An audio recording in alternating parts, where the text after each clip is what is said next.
great, lovely, amazing speakers this morning. Lots and lots of thinking has come through as I've got to my session this afternoon.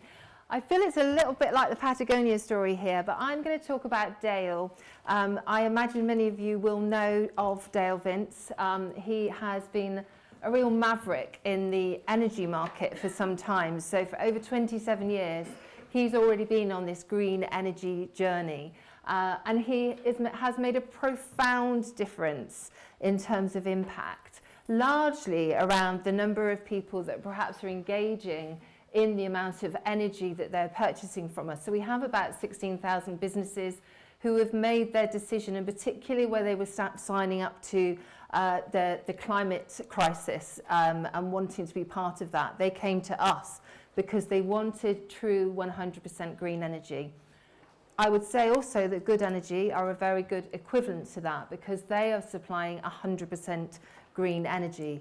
The difference for us is through Ecotricity, we've been making energy as we've gone along, and we've been using the bill money that we have from our customers to build more sources of green energy. And Dale is the only shareholder. And now you might be aware, he's in the throes of selling the company. So if anyone wants to buy a green energy company, this is maybe not the time to buy an energy company, but it is an important move for him, largely because he's at this stage where he sees himself as a bit of a catalyst to new things. And I'm just going to talk about some of those new things. When I joined him in 2010, I'm ambassador. I really am ambassador. I'm not kind of. I'm ambassador. And my role is very much to pick up the projects he likes, the things he wants to do. I run his charities, the Green Britain Foundation. I run sustainability in sport. I run what's called a Green Britain partnership group that comes together. That's all of the partners that support Ecotricity. And we come together with the businesses that we power, and we talk about the issues that need to be solved and the ways that we can work collaboratively to do that. We want to stand out as a green energy company. We want to make that difference. So our impact is really, really important by working with those organisations. And I've been on this very long journey with Dale since 2010. An interesting one where he began to talk about let's create a green Britain. And what's a green Britain? In Dale's view, he'd say this in just a few words. He would just literally say, you know, we need to create a green Britain by tackling first the energy that we use, how we travel second, and what we eat third. And 80% of our carbon footprint is contributed by those very three aspects of our lives. So wherever we're talking, now you're a really informed audience, you don't need to be told this, we would be talking about transforming people's ways of doing things through those channels. And we would add to that our fourth pillar being making space for nature, because we know that's intrinsic to absolutely everything. Now for ages we were an energy company, and when I joined it was all about that. Not long after I joined, 2010, I turned up. A few days later, I think he was saying, oh, there's a football club up the road, we're going to be part of that. And I went, oh, okay, that's on my way to work, I'll leave that to you. Ironically called Forest Green Rovers, oh my goodness, all right, there's something going on here. And almost straight away, before any of us knew it, he'd first been invited to actually pay for some of the salaries for all these players. We were in the Conference League at the time, so they were all part-time players. They were all playing, the plumbers, part-time electricians, all sorts of things. They were then, full-time electricians, but trying to play football on the side. And he wanted to help pay for those players because he liked football. And then almost straight away after, he was saying, well, what should we do? We have this Green Britain vision, tackling energy, transport, food, making space for nature, making sure that everything we use comes from renewable sources. Why not bring that to manifestation through our own football club? And that's what we've done. Now, we've been on a journey, conscious of time. Our business is about, first and foremost, building more sources of green energy and selling that to customers. And Dale had this kind of epiphany moment, I think, when he was at Glastonbury years ago, when he realised when he was actually charging people for actually powering up their mobile phones on a cobbled together wind turbine that he'd made. and making about £5 for each one, that he could actually use that kind of money and make good. He lived off the land. He was a New Age traveller, brought up in Norfolk, rocked up into Stroud, into Nailsworth. Ironically, ended up actually living in a field just above where our football club is. There's some synergy going on here. And he decided that if he was to learn about how windmills work, we call them windmills. That's not popular, we're in Norfolk, but that's what we call them. And if we could build more sources of green energy, bring customers in, they'd all be bought into this new transformation of using green energy. So everyone, albeit they're not investing, they are to a degree by being a customer. And that is our model for everything, sort of bills into mills, other things that we've done. We have built now over 70, a fleet of around 70 onshore windmills. We've never gone offshore. We've been in a real stilted position for a long time, but you'll know from the government's recent announcements, we will be back into being able to build onshore. And that's something that we will start to do. When we sell the business, we will be selling the generation side, potentially separate to the supply side, but we'd like it to go together. But this provides a big, big opportunity. Now, Dale being Dale, everything is kept in-house. We've done absolutely everything. He was running the company, no directors just before I arrived. You know, he's done it from the ground up because he believes there's a certain way of doing things. 2010 was a very busy year for me. I'd only just arrived and he told me that he had this supercar, electric supercar that was kind of nearly finished building, Lotus XEs that he'd had converted to being fully electric. He wanted to break the norm, and he'd had this car and he wanted to break the speed record, the land speed record, which he did for an electric vehicle. We took that to Somerset House, we launched it there, and it became this new conversation around how do we travel. It was a new way of thinking as to what would be happening in the future.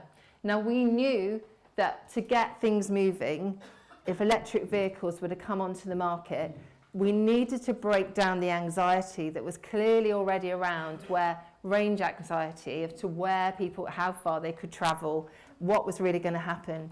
Dale then made that decision. He has an electric supercar. We launched it at South Mim Services, and at the same time we were teaming up with Nissan.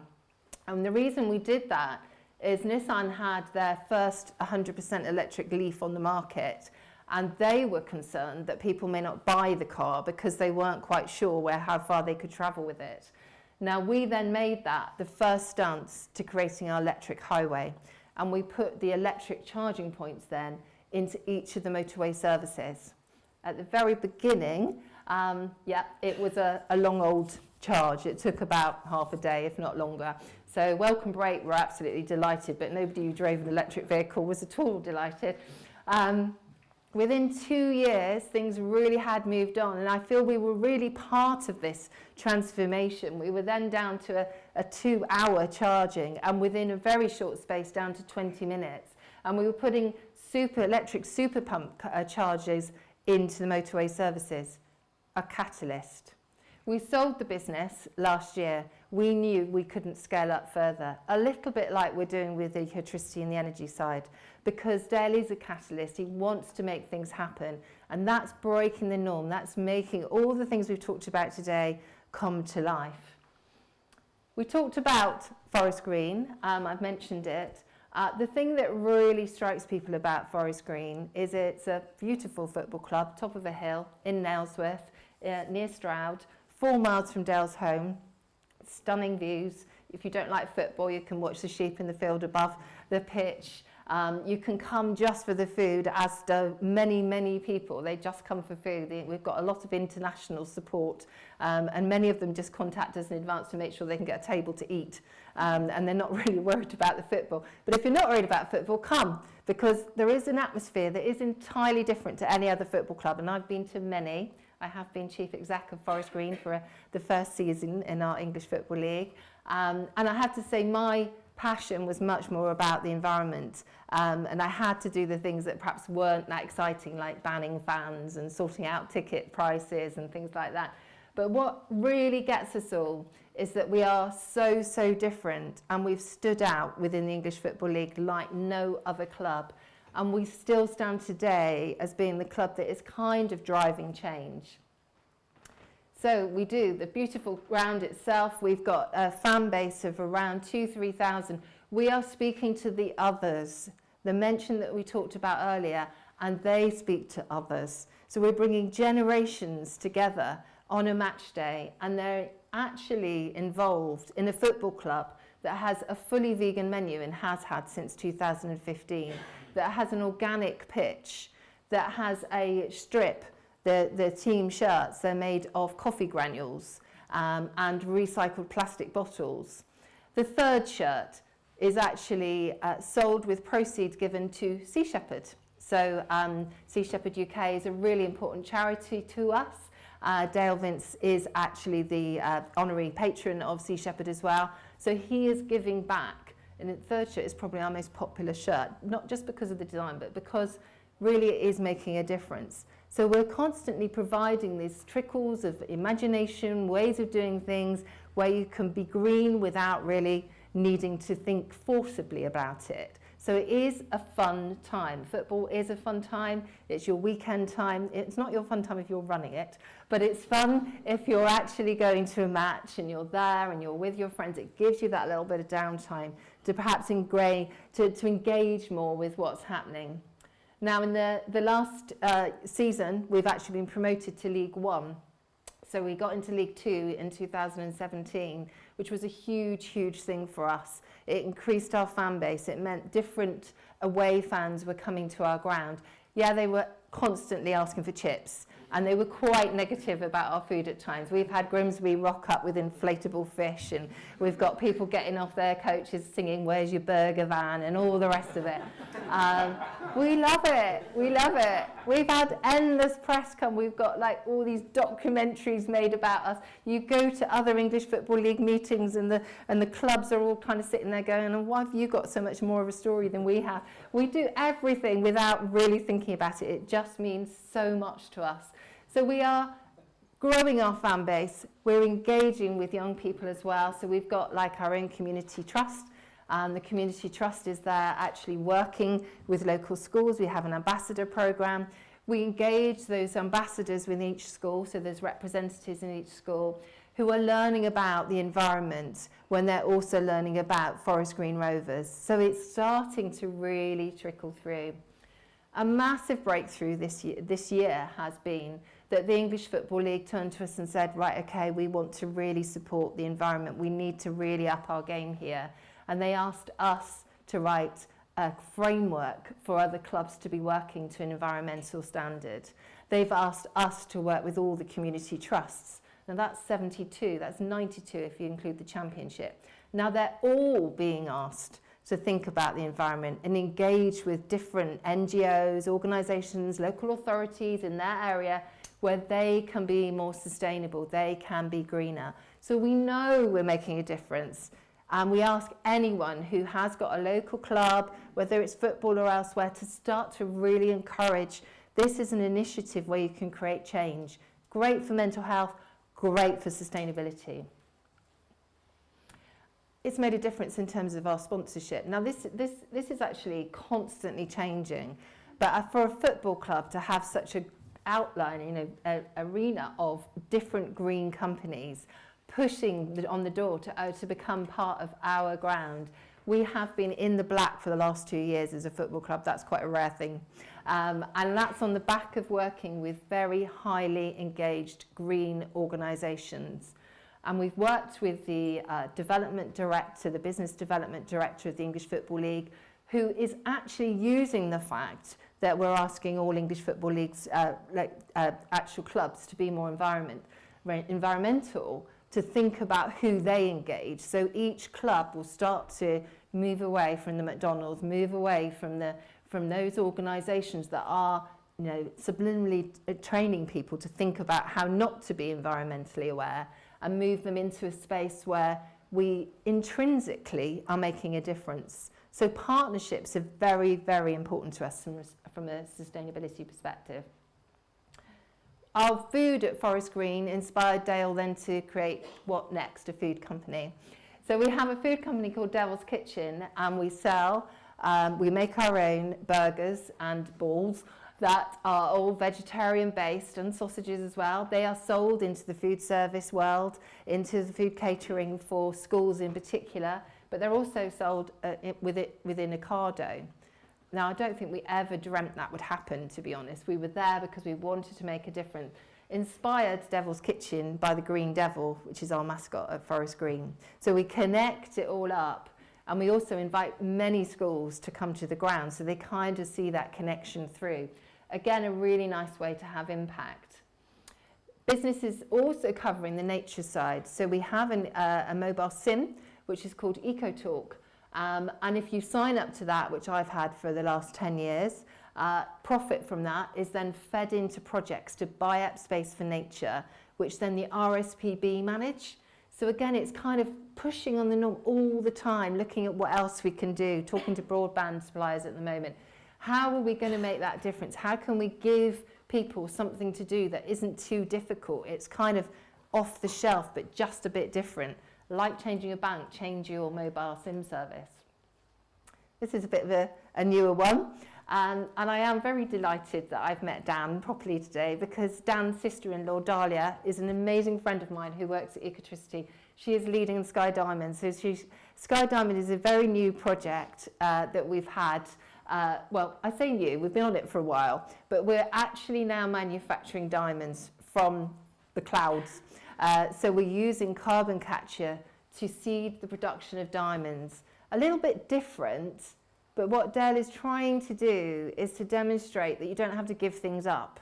So when you want to be green, don't start to think that in your day-to-day world, we kind of know this anyway, but for those people we're trying to engage with, we're engaging with people who are used to spending their money, but we want them to spend it wisely. So if we can think differently and provide something that is pretty high end. It's, you know, this has been sold in Selfridges. We're just about to launch a jewellery collection just before Christmas.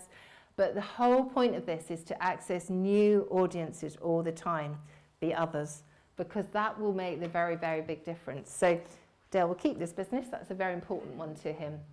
I'm also working closely with Dahlia and the team on what we call the Ministry of Eco-Education, which we fund through the Green Britain Foundation that we look after. The point of this, as we talked about this morning, is education is absolutely critical. I've probably been in the world of sustainability for a very, very long time now, and nearly every conference, everywhere you go, you walk away knowing you've got to inform people more, you've got to educate them better, you've got to kind of ingrain a new way of thinking, and it isn't actually that easy. And what we've been doing of late is we've been with the Ministry of Education, Ministry of Eco-Education. We've been reviewing the resources, the educational resources available by a number of different NGOs, partners. So you'll know that Friends of the Earth, WWF, Greenpeace, Sea Shepherd, we've all got a plethora of educational resources. Imagine being a teacher, trying to pick those up at the right time, do the right thing with them, make sure that they really get used in a coherent manner so something really sticks. What we've done is create a platform where all of those educational resources are being pointed to, and we're providing the support through a teacher who then works closely with schools to help them decide when and how they might deliver that education to their pupils. And we've worked in the past year with 15 pioneer schools who've been amazing. We developed the programme with a local school. This is how local it gets. It's where Dale's youngest son went to school, where his grandchildren are. And it came out of a conversation where the headmaster basically went, I want to do something more environmental, I should be doing it. And we created this programme with the school. So it's created by teachers for teachers. So the idea is now working towards we'll hope to get to half of all primary schools by 2025. We'll have another 100 coming on board in the next year, including now secondary as well. And we're building up from that to make sure that, as well as talking to schools in the normal fashion, we're working with the Premier League football, who want us and have asked us to create some resources that would enable the delivery of environmental education through football clubs, through their community trusts. Most, if you know, go into schools on a regular basis, teach maths, English, sport, but they will start to teach environmental education as well. So we're really pushing again on that door there. Dale's written a book. Some of you may know about it. It's an incredible life journey. There's a bit at the beginning that I didn't really even know, and I know him incredibly well. He's been, his travelling time was probably the time that we spent with Dan this morning. It was the thinking time. It was the developing of what's going to come for him in the future. He lived off nothing, and he knows he can do that. And that's where he feels there's a real power, if you like, to be able to do that ourselves, to stop. He does not rush around like the rest of us. He does have emails like us. He stands up and does them. He doesn't sit down. He tells himself, I'm not going to do that. I just need to kind of give myself space. And he's been such a privilege to work with all these years so far. He's just got a different approach to life. And it's the one that actually I would like even more. And I hope that we all get a little bit of that, because he is entirely inspiring by just being him. He really is. He has a podcast, Zero Carbonista. I'm sure some of you would have heard it. But then again, he is now processing through to being more involved in politics. He's just at this time at the Labour Party conference. He'll be later going to the Tory Party conference. He's been having the conversations about the energy side of things and how things would develop. He's been on a panel that we were setting up the other day about incineration waste and how we can stop the continual build of more incineration waste units within England. It's already stopped in Wales and Scotland, but not for some reason here. And he's going to be having a think tank, but he calls it a think tank and a doing tank, because we don't just sit about, we actually do stuff. So think tanks are very important. They will inspire and drive change, but he wants to do that bit more. So anyone who's on his journey is pretty much racing with him. He does the typical thing of changing things and changes our vision and mission now and again, but not massively, because I think if you know him well enough, you're on that journey. You know what's coming. You know what's got to happen.